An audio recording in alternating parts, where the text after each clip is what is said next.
So hello and welcome guys, स्वागत है आप सबका एक बार फिर से आपके अपने यूट्यूब चैनल में। मैं अभिषेक जैन आप सभी लोगों का वेलकम करता हूं। गाइस आज आप लोगों का electrical EL 305 electronics and instrumentation वालों का 305 यानी कि पावर एंड इंडस्ट्रियल इलेक्ट्रॉनिक्स का एग्ज़ाम था। आई होप आप सभी लोगों का एग्ज़ाम अच्छा हुआ होगा और आगे आने वाले एग्ज़ाम भी आप सभी लोगों के अच्छे जाएंगे। तो गाइस आज आप लोगों का एग्ज़ाम कैसा गया, आप लोगों ने जो ऑब्जेक्टिव क्वेश्चन आए थे वो किस तरह से अटैम्प्ट किए हैं और कितने ऑब्जेक्टिव क्वेश्चन आपके सही हैं, वो सब आप लोग आज चेक कर सकते हैं। तो आपको करना क्या है, पूरी वीडियो अंत तक देखनी है ताकि आपको सारे क्वेश्चन अच्छे से समझ आ सकें।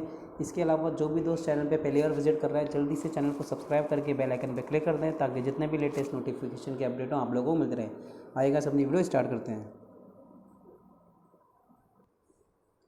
सो देखिए पावर एंड इंडस्ट्रियल इलेक्ट्रॉनिक्स का आपका एग्जाम था। चलिए सबसे पहला क्वेश्चन देखिए, SCR क्या है। तो गाइस आप सभी लोगों को पता है SCR एक कंट्रोल्ड स्विच की तरह काम में लिया जाता है। तो करेक्ट आंसर हो गया ऑप्शन नंबर ए।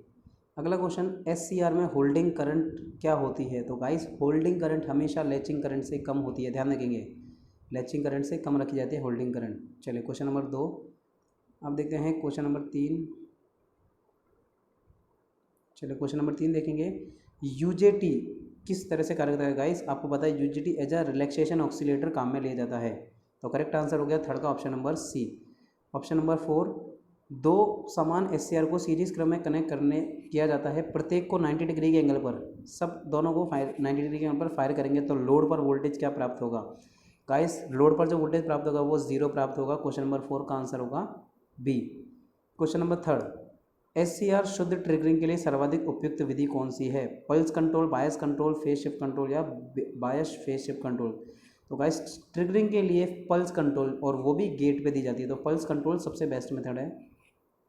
छठा क्वेश्चन देखिए, SCR को चालू से बंद किया जा सकता है किस तरह से।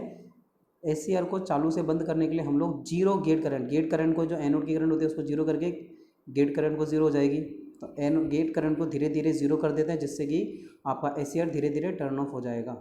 क्वेश्चन नंबर 7, SCR की सबसे सर्वोत्तम फायरिंग विधि कौन सी है। तो गाइस SCR की सर्वोत्तम फायरिंग विधि में आती है RC द्वारा। रजिस्टेंस और कैपेसिटर दोनों का इस्तेमाल किया जाता है, ये सबसे उत्तम फायरिंग विधि मानी जाती है। क्वेश्चन नंबर 8 देखेंगे, three phase half output ripple factor of three phase half wave rectifier. Three phase half wave rectifier का आउटपुट रिपल का 0.17 होता है। तो क्वेश्चन नंबर 8 का करेक्ट आंसर हो गया option number C. Question number 9, which rectifier has minimum efficiency. तो guys इसका करेक्ट आंसर मुझे नहीं पता, ठीक है, फिर भी बता दूं कि मिनिमम एफिशिएंसी जो होती है आपकी होती है थ्री फेज हाफ वेव की। थ्री फेज हाफ वेव की अंदाज़ा है, फिर भी जो आपको करेक्ट पता है तो मुझे कमेंट करके जरूर बताएं गाइस। और आप इलेक्ट्रॉनिक्स एंड इंस्ट्रूमेंटेशन वाले स्टूडेंट को बता दूं, अगर आपको कोई भी क्वेश्चन गलत लगता है तो आप मुझे कमेंट करके बताएं अच्छे से, ठीक है। किसी भी क्वेश्चन का आंसर गलत हो सकता है, इन केस गलत हो भी सकता है तो आप मुझे कमेंट करके अच्छे से बताएंगे, ठीक है।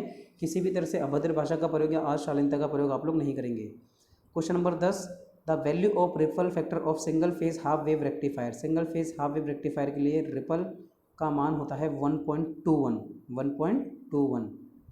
क्वेश्चन नंबर 11, चॉपर का काम guys DC to DC conversion. Question number 12 देखेंगे, एक स्टेप अप चॉपर में वोल्टेज V एवं ड्यूटी साइकिल अल्फा है।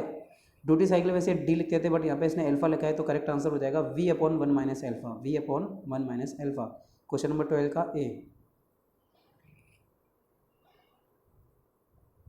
अब देखेंगे क्वेश्चन नंबर 13।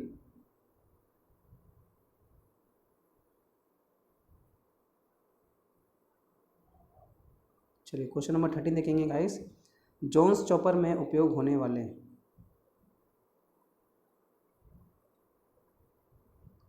जोन्स चॉपर में उपयोग होने वाले कम्यूटेशन का प्रकार है। तो जोन्स चॉपर में क्लास D कम्यूटेशन इस्तेमाल होता है। इन्वर्टर एक इंस्ट्रूमेंट है जो कि DC को AC में बदलता है, ठीक है।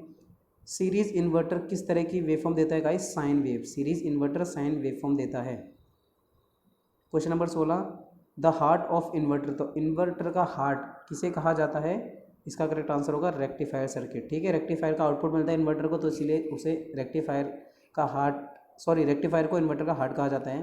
Question number 17, thyristor use in inverter circuit. तो थायरिस्टर क्या होना चाहिए, पावर हैंडलिंग कैपेसिटी ज़्यादा होनी चाहिए, टर्न ऑफ टाइम ज़्यादा होना चाहिए एंड मैक्सिमम डिवाइडिटी होना चाहिए, यानी कि all of the above. Question number 17 का करेक्ट आंसर होगा D. Question number 18, cyclo converter वो यंत्र है जो परिवर्तित करता है। तो साइक्लो कन्वर्टर AC को लो फ्रिक्वेंसी AC में कन्वर्ट करता है, 18 का डी। 18 का करेक्ट आंसर हो गया डी। क्वेश्चन नंबर 19 देखेंगे, इनमें से कौन सा स्विच लो पावर एसएमपीएस में काम में लेते हैं? तो लो पावर एसएमपीएस में मॉसफेट काम में लिया जाता है। और ये करेक्ट नहीं है गाइस, मॉसफेट एक अंदाज, ठीक है, मुझे कंफर्म याद नहीं है, या तो देखिए आपका मॉसफेट होगा या एससीआर होगा। करेक्ट आंसर आप लोग मुझे कमेंट करके जरूर बताएं। अगला देखिए क्वेश्चन नंबर 20, एसएमपीएस का लाभ क्या है? तो गाइस एसएमपीएस का लाभ क्या है? मल्टी आउटपुट भी है, स्टेबल आउटपुट है, स्मॉल साइज। तो ऑल ऑफ द अबव यानी कि करेक्ट आंसर होगा ऑप्शन नंबर डी। 20 का option number D correct answer है। क्वेश्चन नंबर 21, मोटर का उपयोग किस एसी स्टेबलाइजर में किया जाता है? तो गाइस मोटर का इस्तेमाल इलेक्ट्रोमैकेनिकल स्टेबलाइजर में किया जाता है, सर्वो मोटर का इस्तेमाल, ठीक है। करेक्ट आंसर होगा 21 का B. Question number 22, DC motor can be controlled. DC motor किस तरह से कंट्रोल की जाती है? गाइस ध्यान देखेंगे, अगर आपको डीसी मोटर को कंट्रोल करना है तो आपको आर्मेचर वोल्टेज चेंज करना पड़ेगा। यूपीएस की दक्षता, यूपीएस की दक्षता लगभग 94 से 95% होती है, इसलिए 23 का करेक्ट आंसर हो गया सी। क्वेश्चन नंबर 24, यूपीएस में बैटरी उपयोग में ली जाती है। गाइस देखिए यूपीएस में जो बैटरी काम में ली जाती है वो चार्ज योग्य होती है, ठीक है, जो चार्ज हो सकती है। तो क्वेश्चन नंबर 24 का बी। अगला देखते हैं क्वेश्चन नंबर 25, एक डीसी मोटर अपनी रेटेड गति पर चल रही है, यदि फील्ड करंट को कम कर दिया जाए। तो देखिए फील्ड करंट को कम करेंगे तो N is equal to I F होता है। मान लो फील्ड करंट की वैल्यू कम होगी तो स्पीड बढ़ेगी। तो करेक्ट आंसर हो गया 25 का A. Question number 26, heating process is used for surface heating. Guys surface heating के लिए आप लोग देखिए इंफ्रारेड हीटिंग को काम में लिया जाता है। इंफ्रारेड हीटिंग के द्वारा सरफेस हीटिंग की जाती है। Question number 27, high frequency induction heating में ऊष्मा उत्पन्न की जाती है।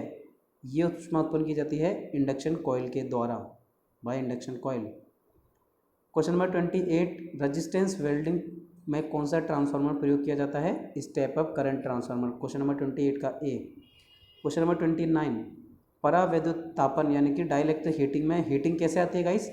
लॉसेस के द्वारा, तो I²R। करेक्ट आंसर हो गया option number D. Question number 30, the cause of induction heating. Induction heating eddy current losses के द्वारा प्रोड्यूस होती है। सो गाइस ये थे आपके टोटल 30 क्वेश्चन आज के, जो थे इलेक्ट्रॉनिक्स एंड इंस्ट्रूमेंटेशन ब्रांच के 305 नंबर कोड के। गाइस ऐसे ही आपको जिस भी ब्रांच के आपको आंसर चाहिए तो आप मुझे क्वेश्चन पेपर भेज दिया कीजिए इंस्टाग्राम हैंडल पर, मैं आपको उसका करेक्ट आंसर सेंड कर दिया करूँगा आंसर की। तो गाइस वीडियो अच्छी लगे तो वीडियो को लाइक शेयर करना ना भूलें और चैनल को सब्सक्राइब जरूर करें। थैंक यू गाइस, मिलते हैं अपनी नेक्स्ट वीडियो में।